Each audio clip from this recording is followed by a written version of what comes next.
The last time we got together, we were studying, we kind of backed up a little bit and got into Zechariah chapter 13 at the end there, and then we kind of transitioned into chapter 14, and I have now read to you chapter 14 a couple of times, and it's slightly lengthy, and I don't think I'm going to take the time to read the whole thing to you again. But there's a lot going on here in chapter 14, and I want to bring to your attention a couple of the key segments here. You know, I have to admit that, reflecting on, and I would like to ask you before I say anything, this is our 32nd lesson in the book of Zechariah. It's been a long study, and I wanted to ask you, have you gotten anything out of this? It's challenging. It's very enigmatic and mysterious. It's not real easy to explain. I mean, it's not like I can, go to the Greek or go to the Hebrew and say, this is what the passage means. It doesn't really work that way. I've mentioned to you, many times that when you're studying prophecy, you kind of just have to fill your mind with it and pack it in there for future use. And connecting it with other passages. That's one of the most important things, is connecting prophecy with other passages that might help you. But just consider that it's really challenging and sometimes feels frustrating to me that I am not giving you good, solid food to eat. It's like we're kind of just talking and speculating, which I love talking, and we're having some great conversations about prophecy and stuff. But it's challenging because there's not something that you can really grab onto. There are some promises of great glory and some promises of great challenge too. But it's challenge. It's really hard. It's really hard. And I just wondered, would anyone care to share regarding what you might have gleaned as we come to the end of this study? Has it been useful for you or helpful in any way, David? You remember the last time we were studying, I think it was, that I was looking at the word shepherd and I saw Ra kind of in the middle of it, like the evil shepherd. Mm-hmm. And then I was driving to work one day and it popped into my head. And this guy is speaking, he's contrasting and saying, I am the good shepherd. Yeah. So you're seeing an evil shepherd, and he's saying, but I'm the good shepherd. Right. And I thought it was a contrast. But yeah, the other thing's been great. I love it. I always go back to it. Great study. Good. Good. Well, I hope you guys are getting something out of it. Anybody else want to share? Just regarding any insights that you feel like you've gleaned so far as we come towards the end of this study that's been useful for you in some way. I know it's nebulous. I know it's hard. But you know what? We're just going to keep piping away at it. Yeah, no kidding. All right. So what I want to point out is chapter 14 is really about, it's seemingly, we chatted about whether the end of chapter 13 is connected to the beginning of chapter 14, which, it's obviously it is, but in what way? Is the end of chapter 13 talking about some different event that is happening in chapter 14, where Yah is coming and loot is being divided and the whole city is being ravaged and half the people are going into captivity and there's pillage and rape and destruction and a giant earthquake and people are escaping through a valley that didn't used to be there and now is, and the feet are coming down on the Mount of Olives, and there's all kinds of crazy stuff going on here. Let me ask you a question. In your estimation, and you can do it by a show of hands online or in-house or both, is this talking about the return of the Messiah, or is this talking about the end of the millennium or some other thing? How many of you think this is the return of the Messiah? This is the return of Yeshua the Messiah? Only Brett.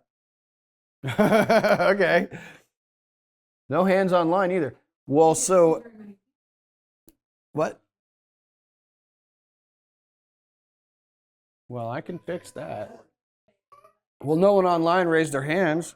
Linda put her fingers to her face and said, So, what about, how many of you think that this is talking about the end of the millennium? Osmundo is raising his hand, I presume, because he's saying, yeah, I think this is about the end of the millennium. Yeah, that's a good question, and I don't really have any definitive answers for you. There are good, smart people who have been studying the Bible a lot longer than me, and they speak the languages really fluently, and they're really good at interpreting their Bibles, and they're running 50-50. Nobody, so you're going to find good evidence on either side. But as to when it goes down, I guess that's not as important. That's not as important as that it goes down, right? Can I ask you a question? And anybody can answer this. Why does Father tell us these things? I feel like I need to reiterate this. I've done this a couple of times before, but I need to reiterate this. Why does Yah give his prophets this information to pass on to us? What's the point? Is it so that we can predict the future? So that we can recognize it when it comes? Osmundo? To prepare? Yeah, to encourage. To encourage. I like what you're speaking here, Osmundo. What do you mean? Encourage in what way? How do you mean that? I mean, as these prophecies are being fulfilled, it's going to get dark. Most of the time in Scripture where it mentions these things happening, it's like our hearts are going to faint. But those who are in the side will be encouraged. Yeah, that's a great insight. That's a great insight, and I think encouragement is a key component. I think, unfortunately, too many times prophecy does not become an encouragement for us. It becomes a source of fear and terror, and it certainly shouldn't.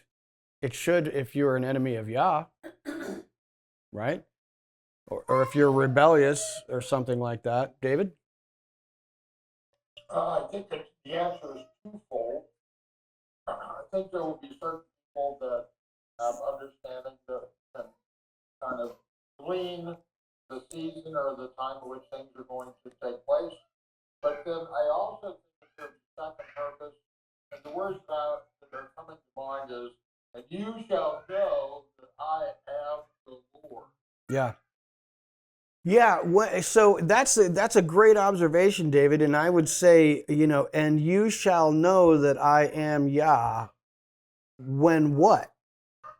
When you see these things being fulfilled, when these things happen as I told you they would, then you will know that I am Yah.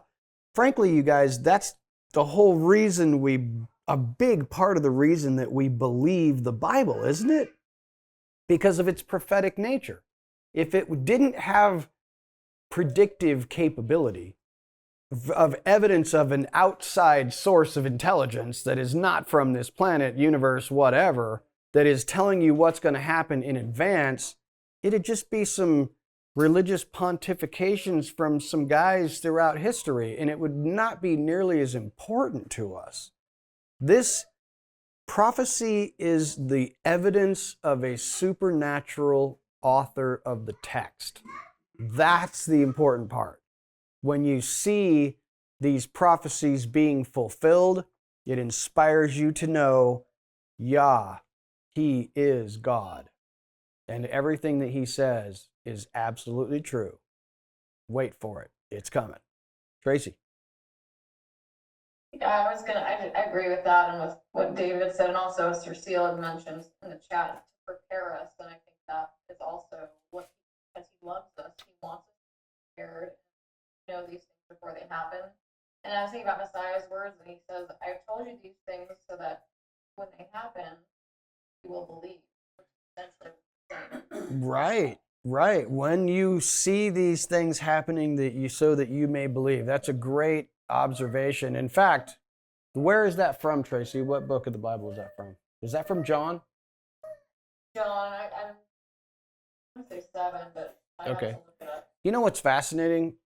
You should do a little Bible search in the Gospel of John for how many times the word believe appears. A massive, massive amount of times. But I think you're absolutely right, Tracy and Osmundo and others who have said that.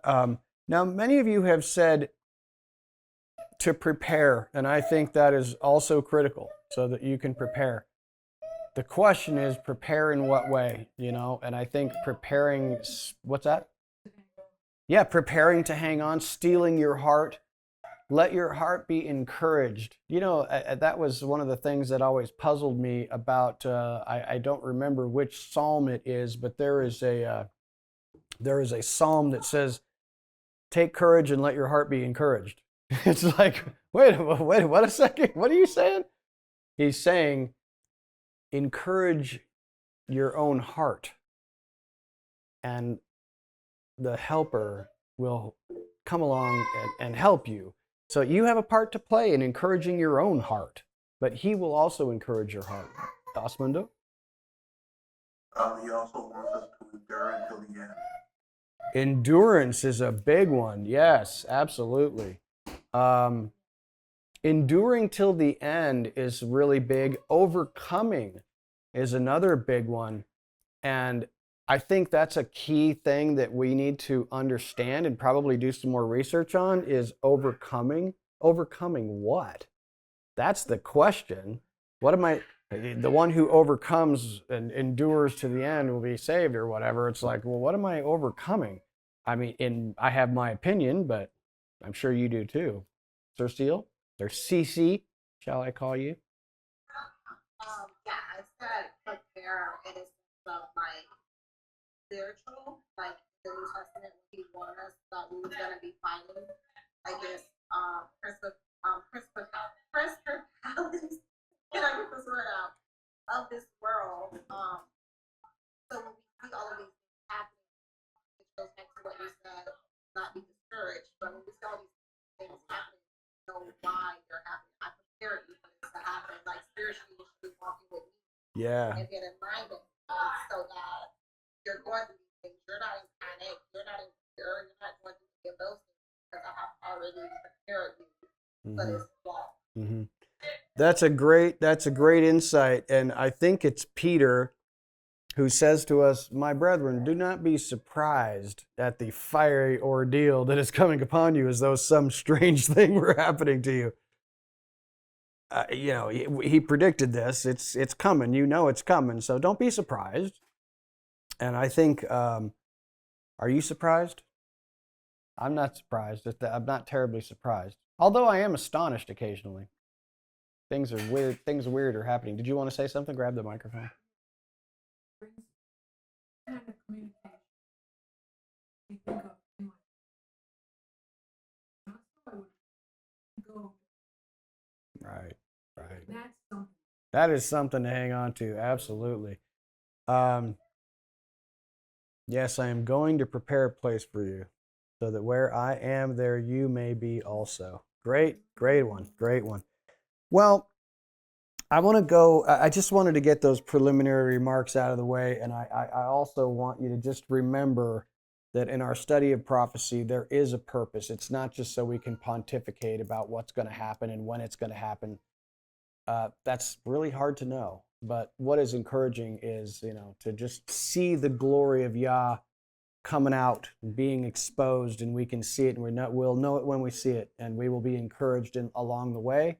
And when we see it being fulfilled a little bit at a time, when we see it coming, when we see it building up, we will say, Yah, He is God. And we are waiting patiently for Him. Aunt June, do you want to?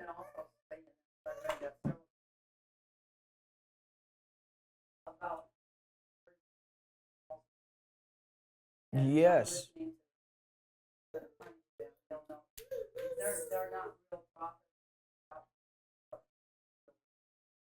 That's such an amazing insight, Aunt June. I appreciate you sharing that. Does anyone know?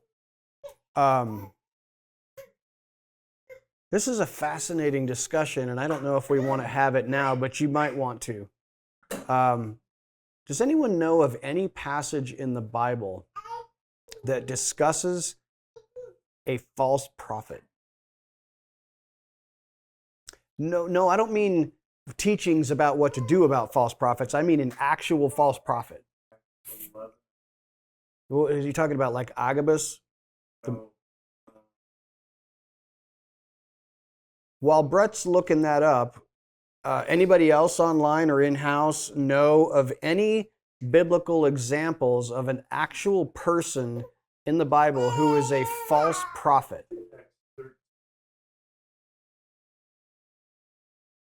And who is that? The magician. Okay. And what does it say? Was this the guy who was like the great power of God? And having passed through all the island of Paphos, they found a certain magician, a false prophet, a Yehudi whose name was Bar Yehoshua, who was with the proconsul Sergius Paulus, a man of understanding. Oh, this is the guy who Paul says, will you not stop making the way of God straight, and you're going to be dark for a time and not be able to see? Yeah, darkness fell upon him. Okay, so what we see here, and that's that. Now, would you consider him to be a false prophet? Is that what the text says? Okay. So what's interesting about that particular Acts 13:6 is what he's talking about. What's interesting is in that context, that guy is trying to turn the proconsul away from what Paul is saying. He is saying, we don't know exactly what he's saying because the text doesn't tell us exactly how he is trying to turn away the proconsul, but he appears to be coming against Paul's teaching, saying, that's not true. Oh, that's ridiculous. He's making fun of it or talking trash about Paul, saying, no, that's not true. That's not what the Bible says. So we have Sir Seal, Hananiah in Jeremiah 28, Osmundo. I'm coming back to that, Sir Seal. Osmundo, what's up? I don't remember all the names of the story, but remember the story with battle, and there was a lot of false prophets around. Yes. They win in battle. Yes. And then one prophet that they were scared of, he came in and said, "Well, no, you are going to die in battle." He slapped them and said, "You're lying." He said, "No, the lying spirit went before Jehovah to get permission to keep all of you, to allow Ahab to go into battle, so he will die for the prophet." That's right. Now, Sir Seal, you mentioned, thank you for sharing that, Osmundo, because both of those are fabulous examples of false prophets in the Bible, and we do know exactly what they say that makes them false prophets. And you know what it is in both cases? A false prophet tells you what? What you want to hear. That's exactly right. So, if I have only two that I'm aware of, there might be a couple more, but you got the Hananiah in the book of Jeremiah, and you got these false prophets who are talking to Ahab. Ahab is like looking for an augur. You're like looking into the chicken gizzards, trying to predict the future about if I go to battle, am I going to win? And all these false prophets are like, yes, do it. You are going to win. And what does Hananiah say to the people? Yes, God is coming against you, and you're going to have to go into exile for how long? 2 years. Jeremiah says, oh, that it were so. That'd be awesome. Unfortunately, you are a false prophet. And here's how we're going to know that you're a false prophet. You finna die. You're going to die. So, this is something we need to keep in mind. A false prophet will tell you what you want to hear. And what do you see going around the world today in regards to false prophecy? Is there everyone telling you what you want to hear? Prosperity. Yes, prosperity. There could be everything's going to be okay. You're not going to face any troubles.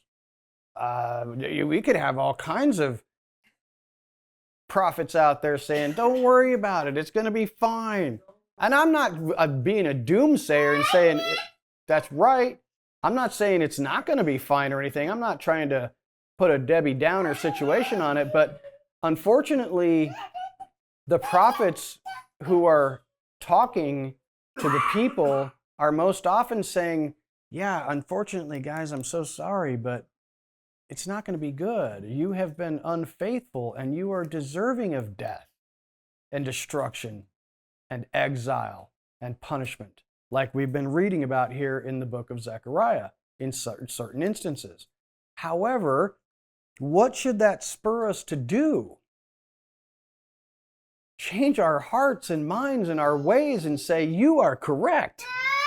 I am an idiot. I have done bad things. I keep doing stupid things. I have been willful and disobedient, and I have my own ideas about the way things should be, and I have not been covenantally faithful to you, and I am so sorry. We should be saying that. Hold on, Lou. I apologize. I've been yakking while David's waiting. David, what's up, brother?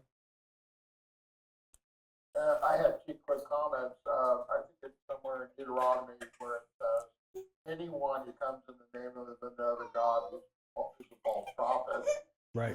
The example of a false prophet, I guess, that I was thinking of is really extreme, which has to do with, remember when Saul, when he gets the woman who just does something horrific that you can't tell if she's what, I to this day, I don't know what was real or if it was fake false, Yeah, yeah. right? Because you tried to conjure up. Yes, absolutely. Yeah, you're absolutely right, David. That's an awesome insight, and it is. I have puzzled over what you're talking about too. I assume you're talking about the Witch of Endor. Yeah, where he feels like he's lost touch with God. Right. And all the, he goes to seek that one woman, Right. and then kind of tricks her, into thinking that he's somebody else, but Right. gets her to basically conjure, The shade of Samuel. Yeah. So he doesn't like, and this is again a perfect example of what we were just saying a moment ago, which is he knows he's been cut off by Father. He knows he has been unfaithful and he has come out of favor with God, and he's looking for someone to tell him something different.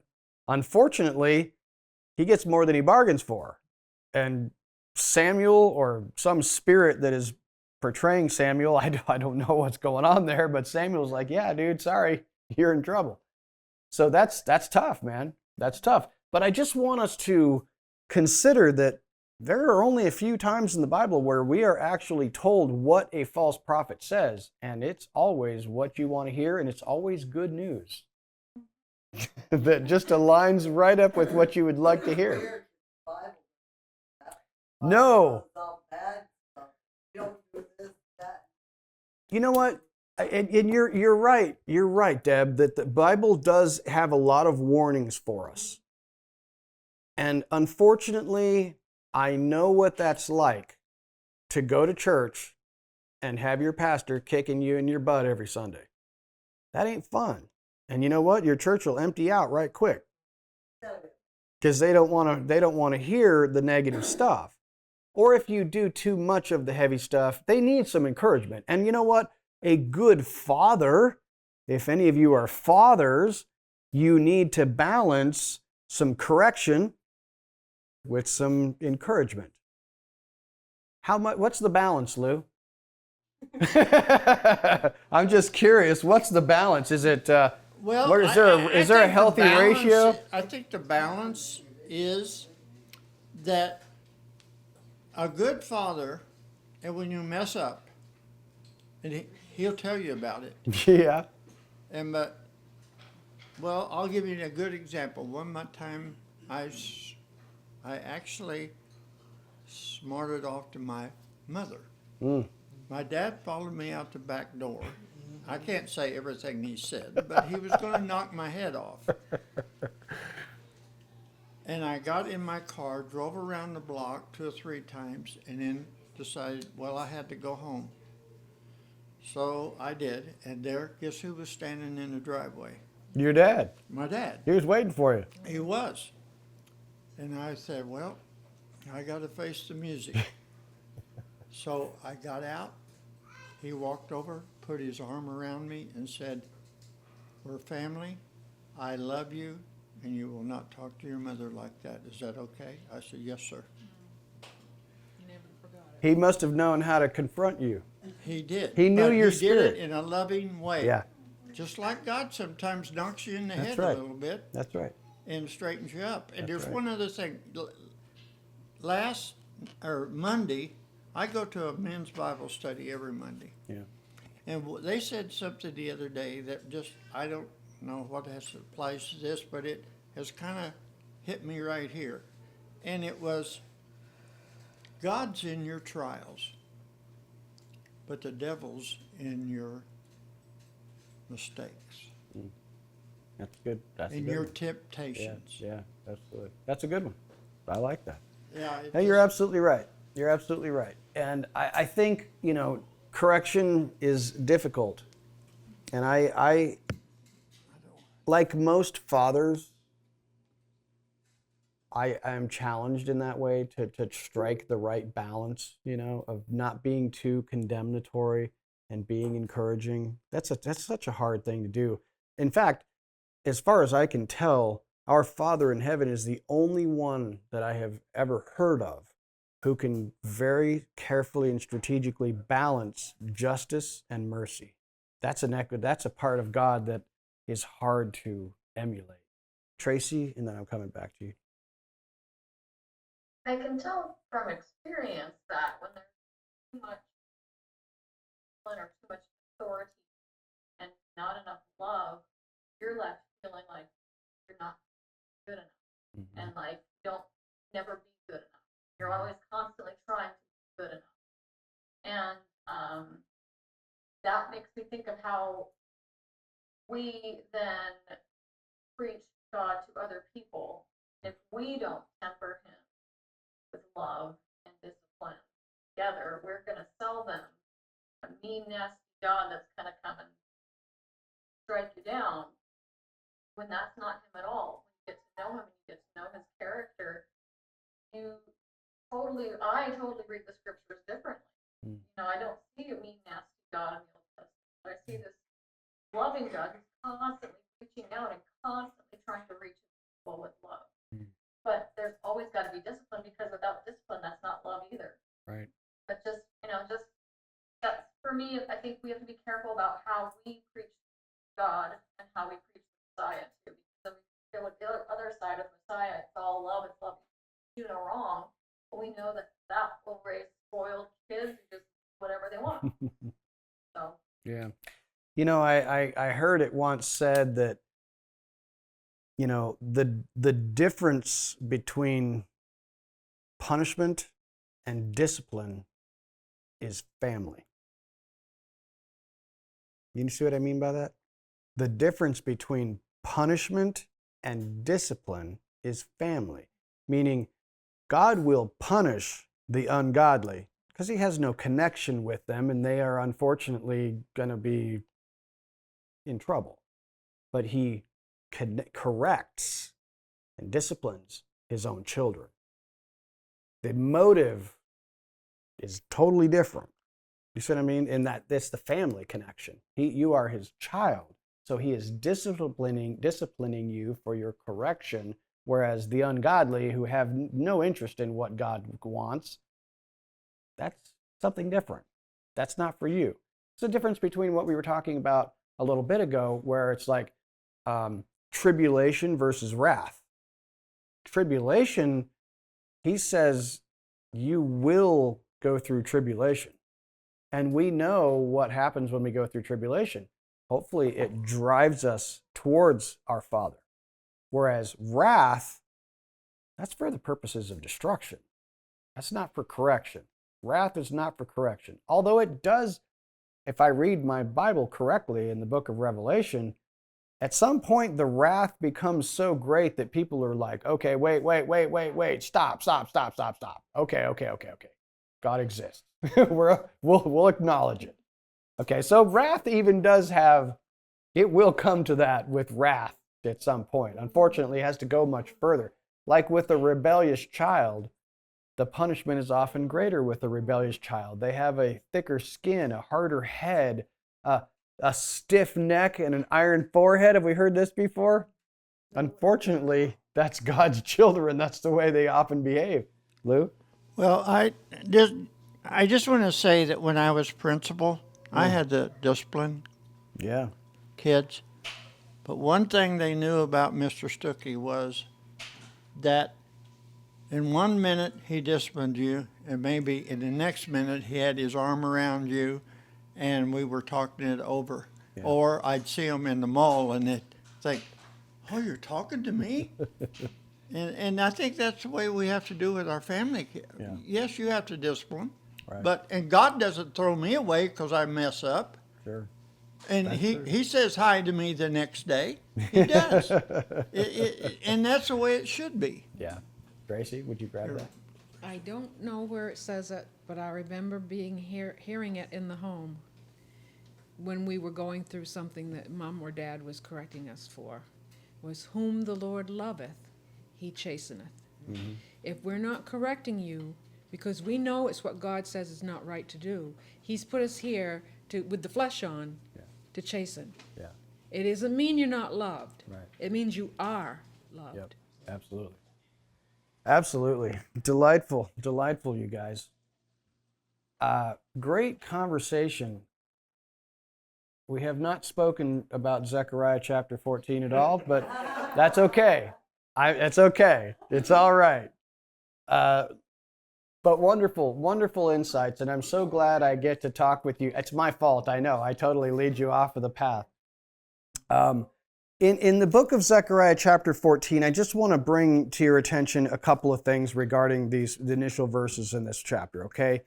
In verse 1, we have this spoil taken and divided. Some translations, I think I pointed out last time, are lacking in my opinion and seem to suggest the exact opposite of what the Hebrew text says, which is essentially your spoil divided in your midst. This is not Jerusalem dividing the spoil of its enemies. This is the spoils of Jerusalem being divided by Israel's enemies.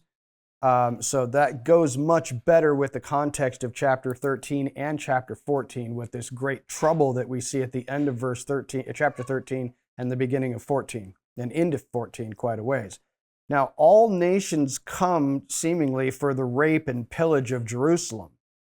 In verse 2, you're starting to see that. And I would like to share my screen with you because I want to show you a couple of parallel passages. And this is, again, like I said about prophecy, it's important that we look at parallel passages that seem very much to be talking about the same thing because these passages can inform each other. So I want to share with you Revelation chapter 16.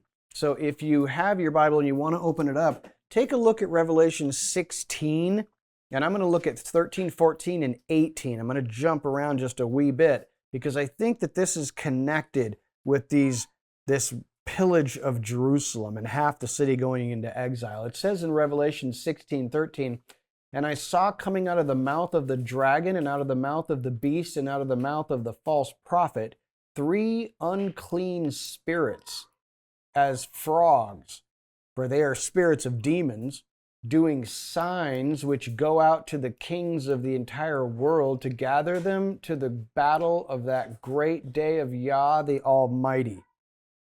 And there came," in verse 18, "to be noises and thunders and lightnings, and there came to be a great earthquake, such a mighty and great earthquake as had not come to be since men were on the earth." Now that's very similar to what we're seeing in Zechariah, where there is a great earthquake, and in fact, it seems to suggest that the Mount of Olives is split in two, and some people from Jerusalem are fleeing through the Kidron Valley into this pass to Azel, I think the text says, and nobody's certain exactly what that is, but there is an escape, okay, through this newly created. What does that remind you of? Something being split so that there is an escape path? Well, that's the Exodus from Egypt. The water is split in those days, and now the mountain is split so that the people can have a way of escape. Now, do you think that Matthew chapter 24, when Yeshua is saying, pray that ye be worthy of escape, that he might be talking about something like this? That maybe he's saying, you pray that you be worthy to physically be able to save your life? I don't know. It sounds interesting, except that sometimes he also said, those who seek to save their lives will lose it, and the one who's willing to give it up for my sake. But that seems to be something different in relation to possibly being willing to compromise your testimony for the sake of saving your own skin. But it's different to say, well, look, I am a Hebrew living in the city of Jerusalem in the end days or whatever, and the nations are, in fact, there's a great conflict looming in the land of Israel right this very moment. I mean, it's ever since, it's been almost really coming up really close to 1 year since the Hamas terrorists came and ripped 1,000 people out of the nation of Israel and tortured and killed and maimed and raped and burned babies and all kinds of crazy, stupid stuff. Well, now that conflagration is raging and growing. Hezbollah in Syria, Beirut, is being attacked this very evening. Troops from America are going over there. So that's escalating. And this passage that we're reading about in Zechariah, it's not far away from what you can imagine, with nations encircling Israel and raping and pillaging and looting the city, and half of them having to escape through this valley because of a massive earthquake. There are other passages that you're probably familiar with. It's like every wall on the planet falls down. This is a great shaking of the whole earth that is like never happened before. I mean, I've never been in an earthquake myself. Maybe some of you have if you're, from California or something like that. But an earthquake such as has never happened on the planet, where mountains are being ripped in half and walls all over the planet are falling down, that's a great shaking of some kind. So I don't know precisely what that's referring to, but it sounds pretty awesome. But it's actually making a way for people to escape. So this great destruction is also providing a way of escape. Now, also look at Ezekiel 38. I want to read that passage to you because it also is somewhat connected to this sacking of Jerusalem. In Ezekiel 38, listen to this.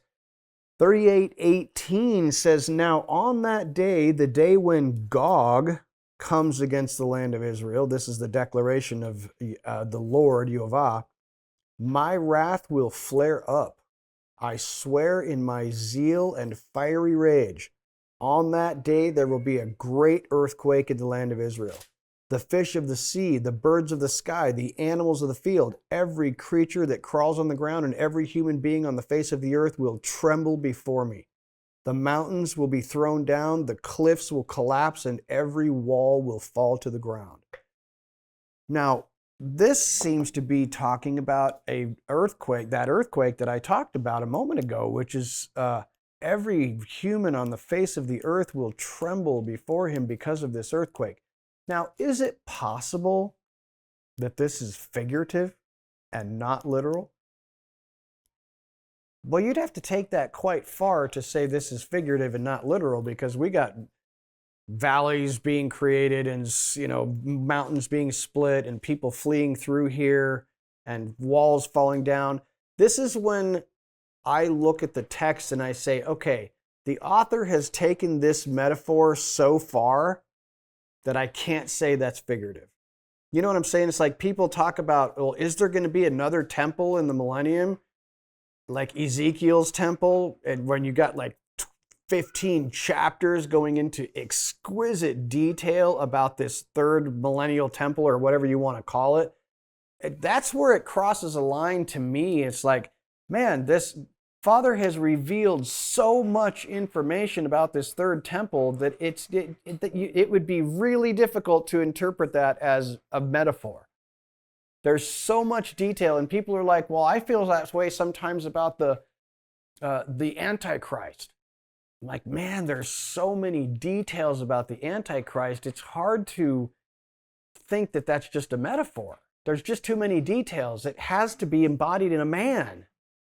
You know what I'm saying? It's too detailed to be a metaphor. That's just my opinion. I could be completely wrong, but when I see the Bible giving me that many details, I think to myself, that can't be a metaphor. Now, trees lining this stream, fruits of healing the nation, and leaves, that's just a little detail, very interesting. That I can take as a metaphor. But you give me a bunch of details, I'm thinking, gosh, man, that's a little too detailed to be a metaphor. Someone give Bethany a microphone. Am I ignoring someone online? No? We're all good? Okay. Hey, someone from the East Coast pipe in and tell me, has daylight savings changed or something? Is it like midnight on the East Coast? Does anyone know? No, sir. What time is 11 o'clock. It's what? 11. Good night. It's 11 o'clock. I'm sorry, David. You may go to... No, you're fine. It's my favorite part of the week. I understand. All right, good enough. Well, if you need to fall asleep, that's okay, man. I'll publish this online later. Who's talking? You.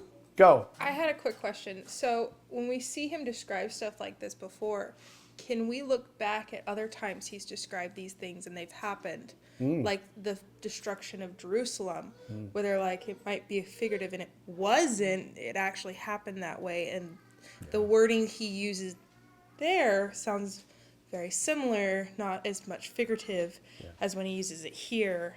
You're kind of, go back in time and see where the little ripples are. Yeah, absolutely. That's a great question, Bethany. And I think that that would require a little bit of study, because I think that what would be important, at least, you could do that around a study of the Jewish expectations for the Messiah. That would be a perfect study to take a look at. What were the rabbis and the Pharisees and the Sadducees, what did they expect the Messiah to do? And I think there's a good amount of textual evidence that suggests that they were all expecting a really powerful, possibly supernaturally so, almost like a new Moses figure who is an enigmatic figure who has great power to call down plagues and destruction, and he's going to rally the troops, and no one's going to be able to defeat us like in the days of Joshua, where we have 1,000 soldiers go against 10,000. We slaughter them all, and not one of us dies. And miracles are happening where great confusion is coming upon the enemy, and they're hearing the sounds of soldiers in the treetops, or the angel of the Lord appears and slaughters 100,000 soldiers of Sennacherib overnight, and we wake up in the morning and go, what happened to the army of the Assyrians? They're all dead overnight. They just died. So I think that is what they were expecting of a Messiah, and yet we get a guy who's on a donkey, and he's very much a human, and he's very humble, and he's talking about this kingdom, and yes, I'm the Messiah, but not in the way you were anticipating. That's confusing to them, for sure. And I think they got a lot of stuff mixed up. Like stuff that they thought was figurative was literal, and things that they thought were literal were figurative. That's an amazing study that needs to be completed. They were absolutely under the foot of the Romans, so they were very much looking for a savior to come and rescue them from their enemies, almost exactly like what happened in Egypt. That they were like, we're under the foot of the Egyptians, we're under the foot of the Romans, we need a deliverer. And God sent them a deliverer. Not the kind of deliverer they were looking for. However, remember what Yeshua said in Matthew 24. when you see the abomination of desolation spoken of by Daniel the prophet, okay, now we look at that and we do some weird gymnastics with the text to try and connect that with Daniel, saying, oh, there's a covenant between the Antichrist and the Israelites, and it lasts for 7 years, and in the middle of that, he reneges on the covenant, and he stops the sacrifices in the temple. Man, that is a completely wrong interpretation of Daniel, in my estimation, and we can talk about that someday. That is a completely wrong estimation of Daniel. What the Messiah seems to me to be saying, because you can look at the parallel passage in Luke, when Luke actually says, he fully equates in the Greek text that these armies surrounding Jerusalem is the abomination of desolation. Now, that does not mean, don't hear me say, that I'm some kind of one of those people, I've forgotten the name of it off the top of my head, one of those, a preterist. I am not a preterist. I do not believe that that was fulfilled then and that's done. No, that was a partial fulfillment of Scripture.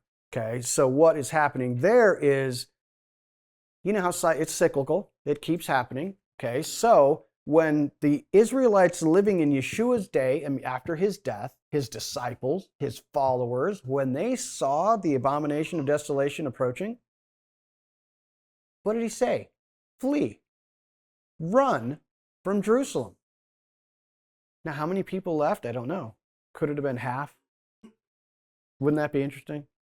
I don't know what the population of the city of Jerusalem was in those days. And, you know, the Romans were coming. They were going to destroy this city and raze it to the ground. Could that be a metaphorical earthquake? In a sense, maybe so. But that is not the ultimate fulfillment of this passage in Zechariah. This is a miniature fulfillment, because I do think that this is still going to happen. But what happened in the days of Yeshua, where they see the abomination that is about to take place and they flee and they get away, I mean, there are a couple of historical sources that I'm aware of that say that many of the Christians fled Jerusalem because Yeshua had warned them, not one stone is going to be left on top of one another in this place. And they believed him, and they left. So, did he offer them salvation? He absolutely did. Not only of a spiritual kind, but of a physical kind. He offered them both spiritual and physical salvation. They could save their lives by believing him. Doesn't that sound interesting? Wait. Thank you. Sorry. Got to have a mic. Doesn't James start off with he's greeting the scattered? Yes, to the 12 tribes To scattered the abroad. 12, Yeah. yeah. Pontus, Galatia. Oh, that's actually Peter, but yes. Oh, well, same whoever. thing. Yeah, they both use the same similar language. So yes, that's absolutely true. Now, I'm not suggesting necessarily that those are the people who fled, because there were Jews scattered around the place, but it certainly could be some of them. Absolutely.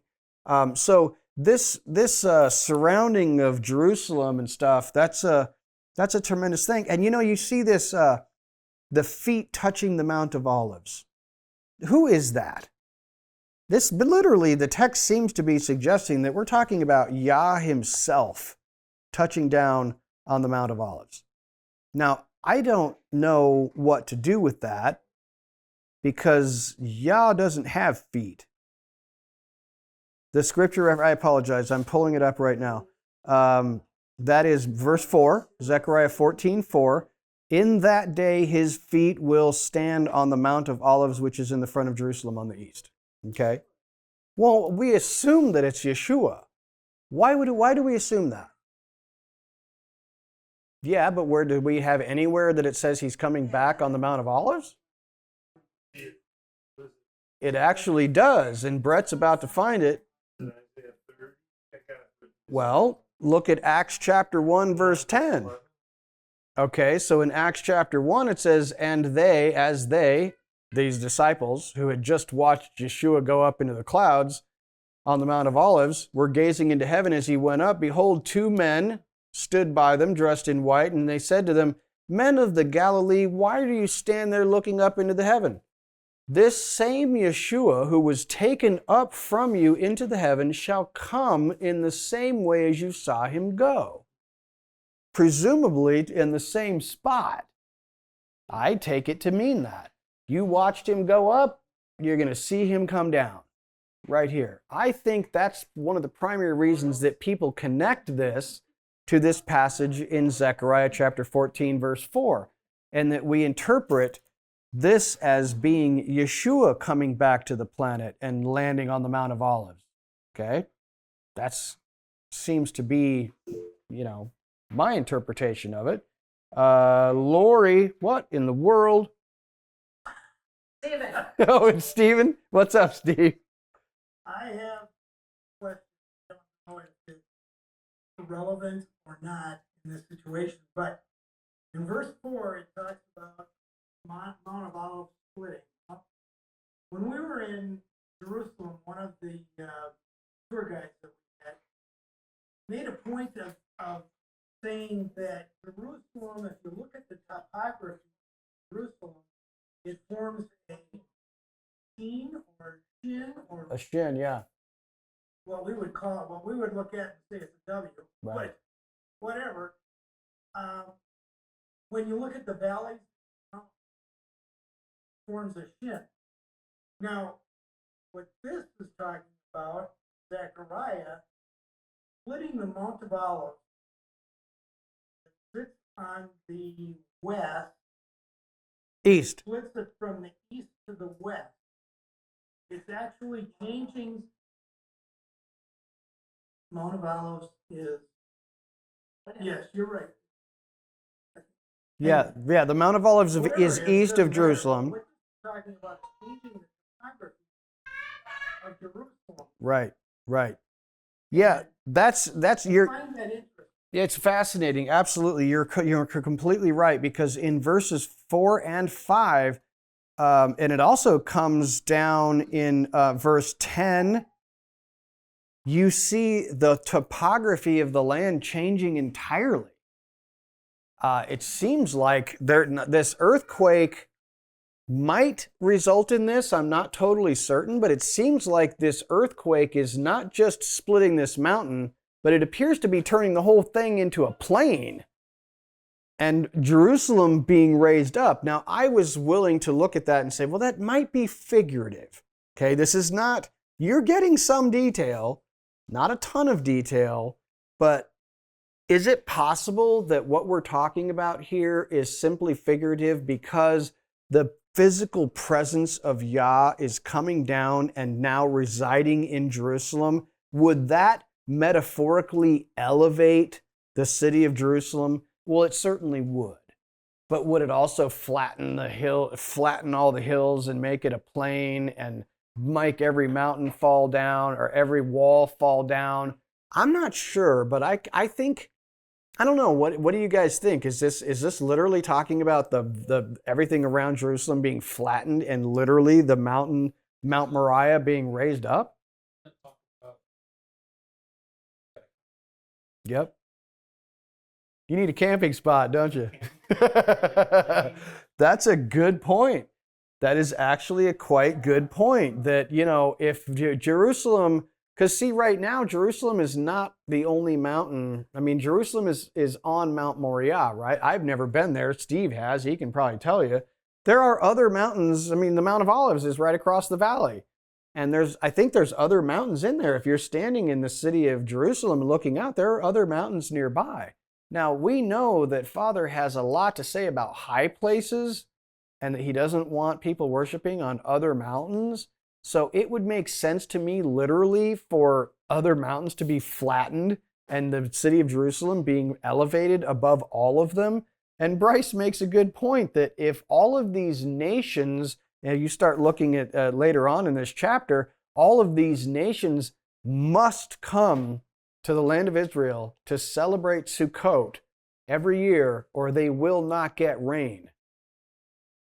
That's pretty serious. So I have to assume that the survivors of the nations are going to actually physically come to Jerusalem to celebrate the Feast of Sukkot. And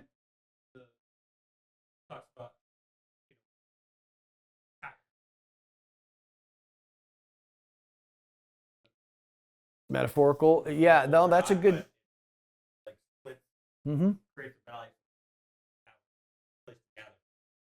Yeah, that is possible too. So it sure seems to me like there is actually some topographical changes happening on the planet. I can't say for certain, but there are some practical applications of having the actual topography change. Who had their hand raised? Is that you, Gracie? Go for it. I just have a question. I'm not sure my thinking is right or not. Jerry will say, well, of course it's not. He's used to me.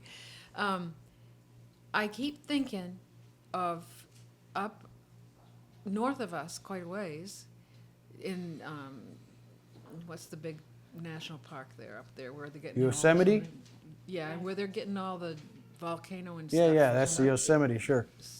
And then there's places over in Europe that it's happening. It seems like there's a lot of places that the topography is changing Sure. hugely. Yeah. And I'm wondering if that is wrong for me to think, oh Lord, it means you're coming, it's closer to your coming. Well, you remember what Yeshua said. When you see all these things, look up. Your redemption is drawing nigh. So there is a purpose for you to say, this is exciting. You should be excited. You should be overjoyed. It's not death and destruction are not coming for you, right? So it does. You are absolutely correct. I mean, there are so many passages that are parallel to these that we couldn't possibly pull them all in. I did bring a couple of them. I think I may have put this on my slide. Let me just check. Let's see. Yeah, Isaiah chapter 2, verse 17. Take a look at this. It says, and the loftiness of man shall be bowed down, and the pride of men shall be brought low, and Yah alone will be exalted in that day, and the idols completely pass away. Sounds remarkably like chapter 13 of Zechariah. And they shall go into the holes of the rocks and the caves of the earth, and from the dread of Yah and the splendor of his excellency, when he arises to shake the earth mightily. All these passages are so intertwined. It's just it's astonishing. Now, remember that we're talking about the day of the Lord, the day of Yah. This is when Yeshua returns to the planet in the shape of Yah. Yah in the shape of Yeshua. However you want to look at that, they are the same. But we do know at the end of the millennium, that he relinquishes control of the kingdom to his Father. Now, what that looks like, I got no idea. And the revelation of John seems to stop right there and not give you a whole lot of information about what's coming next. That's too far into the future. Don't know. But fascinating. Who is it? Let's see. Who is it? It's Mike. Presumably Michaelis Timotheus. Tell us, sir, what is on your mind? I was just wondering, I was thinking about what Steve said about the topography changing. And it says that it's going to split the mountain to the north and to the south. And then later in verse 8, it talks about this living water now that's going towards the east and to the west. If your mountains to the north and south, that kind of opens these channels to the east and the west for the water to flow. Right. That word for east and west is a little different. It's like the former and the later when you look at it. And so when the water's flowing out, this living water flowing out of Jerusalem, there might be some spiritual picture there about the direction of this water, this living water going before and coming after. And I was kind of thinking of that in terms of time, because you'd asked at the top of the call, when is this happening? Is this happening? Has it already happened? Is it happening during the millennium? Is it happening after? It's kind of all over. Yeah, it's happening. Right? You see things corresponding to the end of Revelation, towards the middle of Revelation, things that happen already. Right. And things yet to come, and just kind of thinking about these living waters and what the living water does, and it kind of operating outside of time. This Eastern and Western has this kind of picture of time as well. It's happening before and after. That's a good insight, Mike. I like the way you're headed with that, because if you think about it from an Eastern and Western perspective metaphorically, which we know as some of us the Hebrew perspective and the Greek perspective, then I think that what Mike is talking about with having this be both metaphorical and real and tangible, happening throughout time. Are there living waters that flowed forth from Jerusalem? Yes, because that's the city where our master was crucified. The gospel went forth from Jerusalem, but it will even more go forth from Jerusalem later. So I think Mike has a good point that this can be taken spiritually and also tangibly. So and it's been happening, and it keeps happening, and it will keep happening until they will no longer have to say know the Lord, because they will all know him, from the greatest to the smallest. Right now, that is not really true. But to an extent it is, because there are great men across the planet who do know the Lord. And there are small men across the planet who know the Lord, but not all of them. So I think there's still a greater revelation for this passage. But that's an excellent insight. Excellent insight, Mike. I want to begin to wrap up with you, but I want to bring out just a couple of quick things. You notice in verse 12 that the plague that the Lord is striking all of these peoples who are trying to attack are successfully attacking his nation. What is this commonly interpreted as? It's a nuke. Yeah, of course. Everyone looks at this passage and says, this is nuclear, some kind of nuclear holocaust or something. And I can understand why you would think of that. You know what I think of when I look at this? Indiana Jones. That's what I think about. I'm not thinking about nuclear war. I'm thinking about Indiana Jones with people opening up the ark and their faces melting off. Because as far as I know, nuclear weapons do not make you melt. If you're close enough, you just become ash rather quickly. And if you're far enough away, you just get sick and die. And there ain't a whole lot in between. You're not going to melt if you're somewhere in between. And the reason that, I don't know, people are always, we're talking about nuclear war today. Oh, Russia's going to nuke somebody and so. I have my doubts about that. We nuked Japan a long time ago, and that was terrible. And I think that we learned something from that. However, the nuclear bombs we have today are so much more powerful than the ones that were dropped in Japan. And I think that dropping nuclear weapons all over the planet is mutually assured destruction. It would take a madman to do it. And could it happen? Of course. But I have my doubts about that. I do not think that this is talking about nuclear holocaust in this passage. And I'll tell you why.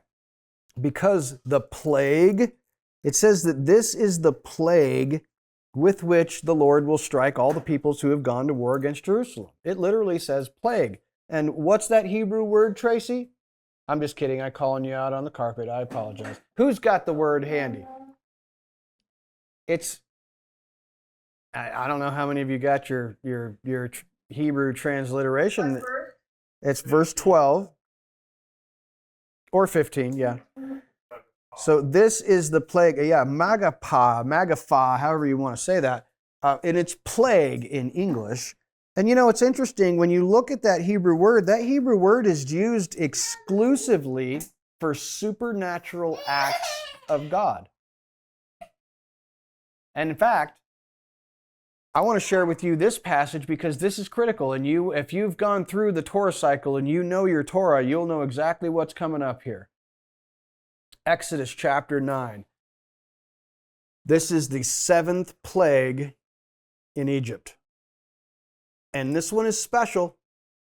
This one is special because the plagues that came before this are like frogs, the water turning red, the water turning to blood, lice, strange things, okay? Slightly strange things. But here in Exodus 9:14, this is one of the first times we see this Hebrew word magapha, and it says, For this time I will send all my plagues on your very self and on your servants and your people, so that you may know that there is no one like me in all the earth.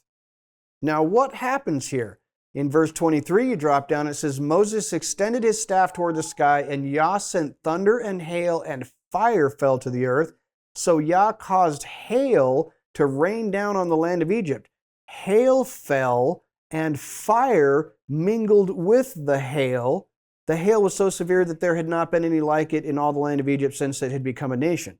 So this is unusual. Hail mixed with fire. Those two things don't usually mix. Okay, so this is very unusual. So when it says that this plague that strikes these people and their face and their flesh rotting off and their eyes rotting in their sockets and their tongues rotting in their mouth, that's an unusual thing that is very, very strange. And I think that what you're looking at here, you can look at all of these passages of when this Hebrew word magifah is being used in Exodus 9:14, in Numbers 14:37, Numbers 16:48, Psalm 106:29. There are tons of passages where this is happening, and it's exclusively reserved for very strange plagues that God brings on the people that are inexplicable. We know that, like, for example, when the Israelites were worshiping when they were worshiping false gods, and in the who was it? It was it was one of the things that the 12. I think it was the 10th time that they tested him in the wilderness, and literally Aaron had to run through the crowd and stand between the dead bodies and the live bodies to stop the plague. It had wiped out like 14,000 people like that, but we don't even know what it is. It just says people are dropping like flies, and Moses tells Aaron, quick, stand between the living and the dead and stop the plague. It's the same Hebrew word. We don't know what these people died from. We just know that 14,000 of them were dead like instantly. So this is what is being talked about in Zechariah chapter 12. This is a strange, miraculous, biblical plague that is striking these people, not thermonuclear war. I don't think God is dropping nukes on the planet. He doesn't need to drop nukes on the planet. And frankly, you notice that he says in this passage in Exodus 9, this time I will send all my plagues. What does he mean by all my plagues? He only sent one. It's just hail mixed with fire. Why does he say all my plagues? And because this plague encompasses them all. It's special. It's unique. It's very different. So I think this is an interesting way to interpret this passage. So I'm going to stop right there. I know that I have kept you a very long time, and you are so patient and kind to be waiting for me. Next time we get together will be Wednesday evening for the Feast of Trumpets. That is the Feast of Trumpets this coming Wednesday. If you are capable, that is at 6 o'clock. We will be having food. Bring your shofar. We're going to be blowing trumpets and making noise and calling out to our God to remember us.